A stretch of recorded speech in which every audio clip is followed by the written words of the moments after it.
Impact segment tonight, the nanny state is here. An investigative report by the CBS station in Harrisburg, Pennsylvania, compiled all the means-tested entitlements available to a single mother with 2 children who makes $19,000 a year in the Commonwealth.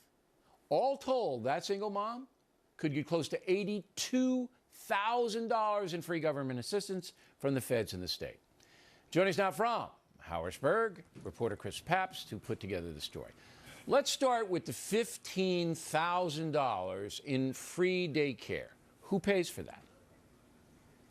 Well, that particular program, Bill, that comes from the federal government. They send the money to the states. And then here in Pennsylvania, the state matches about 100% of that. So that $15,000, the single mother of 2 making $19,000 is entitled to. That money comes from 50% federal and 50% state monies. Okay. And then if the mom chooses to put her tykes into the Head Start program, it's another $13,400. So if she has 1 tyke in Head Start and 1 tyke in daycare, the total is $18,000, correct?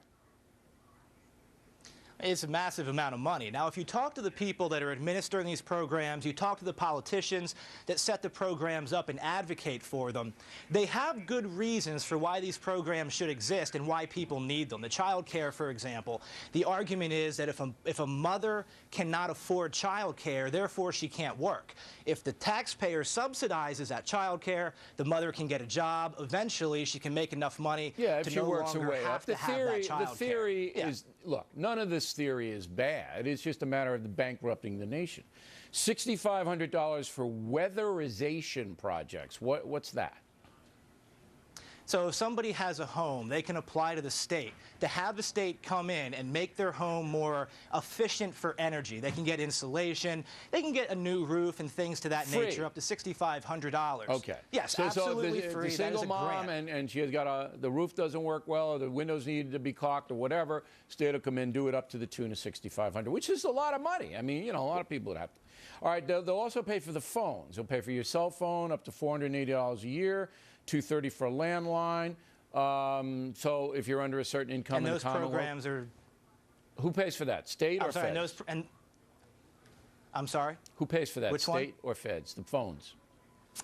The phone one? Yeah. The phone one, I believe, that comes from the Pennsylvania Utility Commission.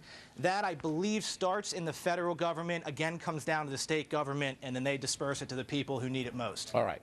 Now, you met up with a woman, Christina Kogan, who fits the profile, all right?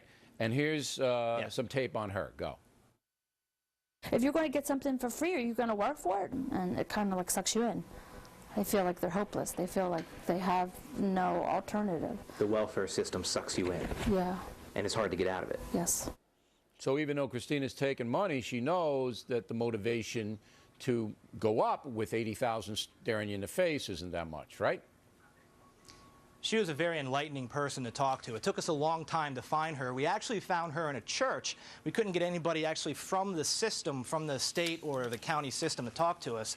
We found her. She's been collecting for 5 years. She was a mother. She was married. And while she was married, she had never worked. So when she got divorced, she got custody of her 2 children. She had no work experience. She couldn't get a job. There's nothing that she could do to make money, so she went to the welfare system. She does hope to be off of it someday. She's in nursing school. But she says if you're getting these programs, it's very difficult to encourage yourself to work. Why would you want to deal with traffic? Why would you want to be away from your family or deal with a boss? Absolutely. And we would point out that the nursing school is paid for by the taxpayer as well. Chris, good job. Thank you very much. We might mention the Commonwealth of Pennsylvania, 2nd highest welfare payments in the country behind Rhode Island.